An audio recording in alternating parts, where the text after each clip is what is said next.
dillere leydi wannode le 26 décembre 2004 e nder océan Pacifique. caggal nde nden dillere waɗi ndiyata leyɗele kewɗe mema hen to ha tikki tengte Indonésie. dillere leydi nde ganduɗa ndiyete waɗi conséquence uji baɗɗi grave, waɗi battane musɗo e inde aden, waɗi battane musɗo e ladde, e leɗɗe, e huuɗo, e leydi, waɗi battane musɗo surtout e yimɓe par ce maayi ɓe keewi. donc d' abord holko woni dillere leydi? dillere leydi firti ko leydi wona hunde tan nde cikkaten mata koko deeƴi tan koko wi met no belirɗen fof jaren hen ala. leydi noon ina waɗi hen ɗo ɗum woni jurdi, ina waɗi hen ɗo ndi woni kecciri, ina waɗi hen ɗo ndi woni ndi deeƴani fawide eko wiyete les plaques tectoniques, ko ɗum woni terme muɗum géographique manda plaque technique noon wiyete en tout cas ko kette leydi ɗe ganduɗa ɗe ko kette leydi. ko adi ko fof ko yimɓe jooɗima e nder Indonésie. oɗon gandi e Indonésie ina heewi dande gueeci mum ko nokkuji paydi, nokkuji laaɓɗi, nokkuji ko wiyete balnéaire, hono wiyete touriste en, yimɓe ɓe ganduɗa ɓe koɓe joom jawdi en. ene keewi soɓe liggima e nder Europe walla Asie walla Amérique, saɗa sa soɓe ƴetti vacance maɓɓe ɓe jaaha e ɗiɗo nokkuji ɓe jaaha poftoyo to net. kadi ko ɗi nokkuji welamma noon, nokkuji welamma drogue, ko wayno fijirde en, prostitution en, gurdam belɗa men ko toon min mbaɗoyti ɗum fof. en tout cas ñande oɗo ñalawma nde ɓe jooɗima ha waɗi ha e woni heure uji guila subaka e mbiyen kala ko fate kullulon ladde goni hanti mbayne beñi kon niyata, mbayne paaji wayni surtout ñiibi ɗi noon, ñiibi ɗi gadi ɗum tin ñalli dogde. kala hen ko tongonoki walla kala hen ko ladde sukkude haɗano yaade waɗi feere jogi ha kikiɗe kirɗo noon nde tremblement de terre o waɗi ndeede, c' est à dire waɗi séisme nder gueej. on séisme wiyama o yekkati plancher, c' est à dire woni mouvement technique ɗin ɗon mbiyat mami plancher hen goto yekkitama hakke métre uji 5 juuteni, tawa kadi ndimos jaajendi ndi hauteur hono wiyete toweki muɗum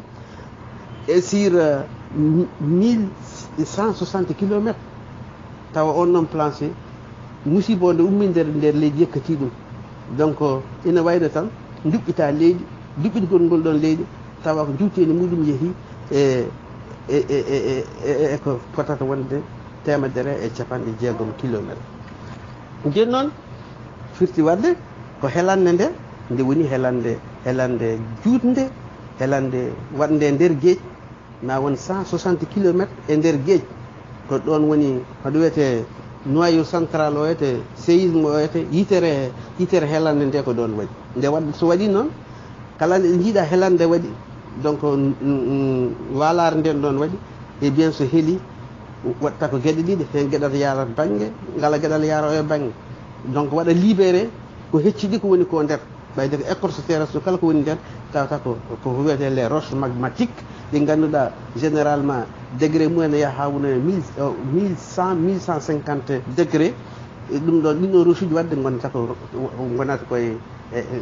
mbayata kono ndiyam niyete gonata koye état liquide. donc so dañi lawol ɗo ndewi tan ɓarato ko dow way kono gona mbaɗa buusa ha heewa ndiyam, aɗa wona e wiide aɗa ɓitta ɗum. sa ɓitti ɗum so fusiri dow tan, so dañi lawol ɗo rewi tan fuccita, so fuccitima non seulement delirto koye banggueji mais en même temps ɓaaro dow. so ɓarato ko dow noon ɗon wonata koye wadde frotté e roche uji ɗiyete, waɗata libéré koko wiyete des larves, waɗa libéré ko wiyete des cendres, c' est à dire ndondi, waɗa libéré ko wiyete des roches magmatiques, kaaƴe ɗe ganduɗa ɗe ko kaaƴe ɓaleje gonoje e nder leydi. ɗin noon donc kañumen jaltat. so gara yaltude noon diñirtu ndiyam gonnamɗam e dow mumen, so diñiri ndiyam ɗam gonnamɗam e dow mumen, ɗum ɗon noon woni jiya toon waɗa vague, c' est à dire waɗa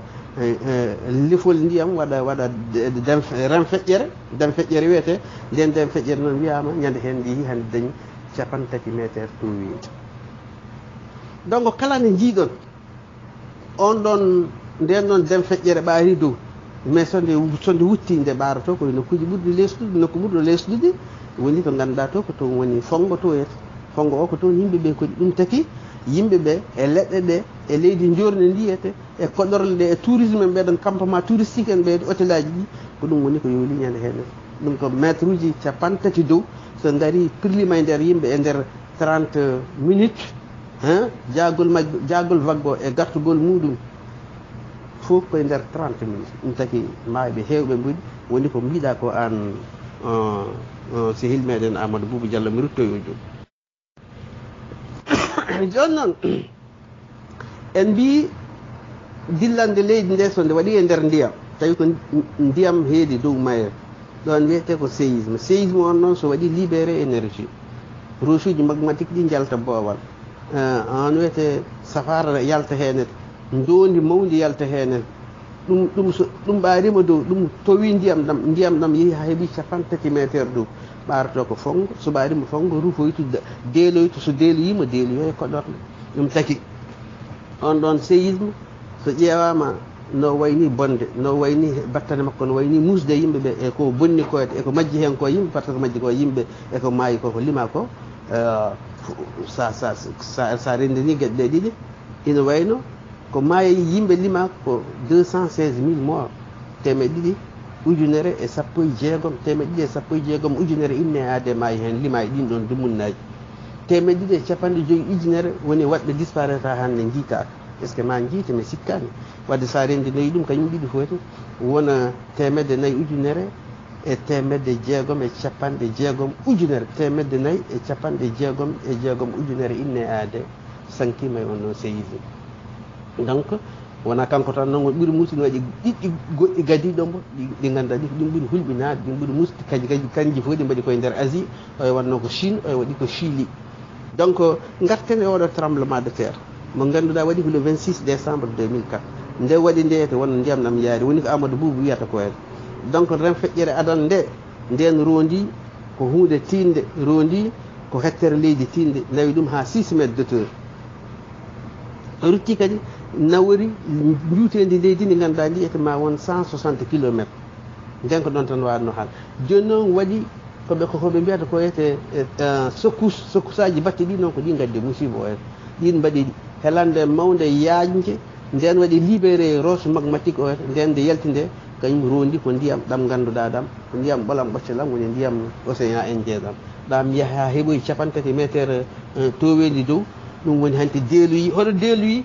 nde deeloyi koye Indonésie nde deeloyi koye Sri Lanka nde deeloyi koye Inde nde deeloyi koye Thaïlande ɗum ɗo ko nokkuji ɗi ganduɗa ɗi ete nde séisme o waɗi nde ren feƴƴere nde yande ha heeɓoyi 50 métre dow deeloyi koye frontiére uji ɗiɗo donc nde waɗi 170 000 morts e nder Indonésie 31 morts e nder Sri Lanka 16 400 morts e nder Inde 6 400 morts e nder Thaïlande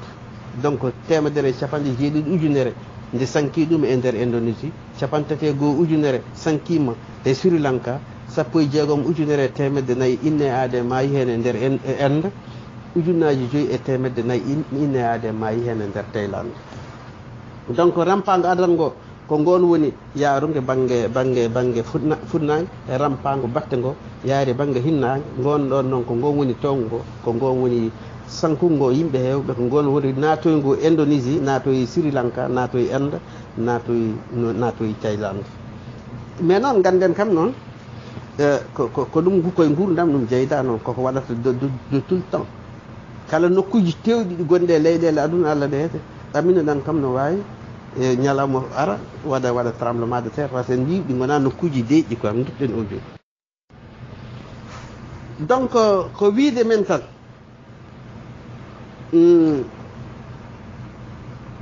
leydi ɓayde wona ko deeƴi surtout ha tekki tenke nokkuji muɗum towɗi ɗaminoɗen leydi e kala nokku no wawi hen dillude tawi kay nokku o ko nokku towɗo ko wiyete des montagnes rocheuses kala ɗo goni ganden kam to nder toyete lesto wonko woni toon ko deeƴani te fawi koye e hunde nde ganduɗa ɗen mbawi wiide ko ndiyam walla ne mbawi wiide ko matiére en état liquide on matiére noon mbayde deeƴani e bien yarata no wambo par ce que ganden noon aduna o ɗo fuɗɗi ɗo wiyeteno ko gondu wona ko ɓodde wotere ko duunde wotere tan wonno i ha ɓooyi oɗo musiba mbo kalaten ɗo to woni basgol deƴde leydi addani leydi ndi yerɓe dilli waɗi kelande woni ko wiyete la dérive des continents donc kala hen ɗo helande nokku heeli diƴƴe ngara ɓilo hakkude muɗum woni hanti océan pacifique oɗo daña océan indien daña océan atlantique daña mer méditerranée daña océan ɗiɗo jeecuji daña fecci hanti aduna o morceau je par morceau ji woni 5 continent ji nden ɗi hannde woni amérique woni afrique woni asie woni europe woni océanie ɗiɗo 5 continent addi ɗum ko dérive des continents addi ɗum ko kelgol aduna addi ɗum ko séisme walla tawa ko tremblement de terre holko serdi tremblement de terre e séisme tremblement de terre wiyete boowal e leydi joni ko tremblement de terre heewi wadde tan ko ceeki hela kuɓeje hela waɗa nokkuji waɗa gasɗe muɗum feeco ɓaaro nder on tremblement de terre noon so waɗi nder leydi so nder dillere waɗi e nder ndiyam waɗi e nder gueecuji walla waɗi e nder nokkuji ɗi ngannduɗa ɗi ko ndiyam hetti ɗum wiye séisme ko jibin so wiyama ɗo koko wiyete tsunami heewi wonde ko ren feƴƴere ndiyam nde ngannduɗa ina wawi bomde aduna est ce que ta sah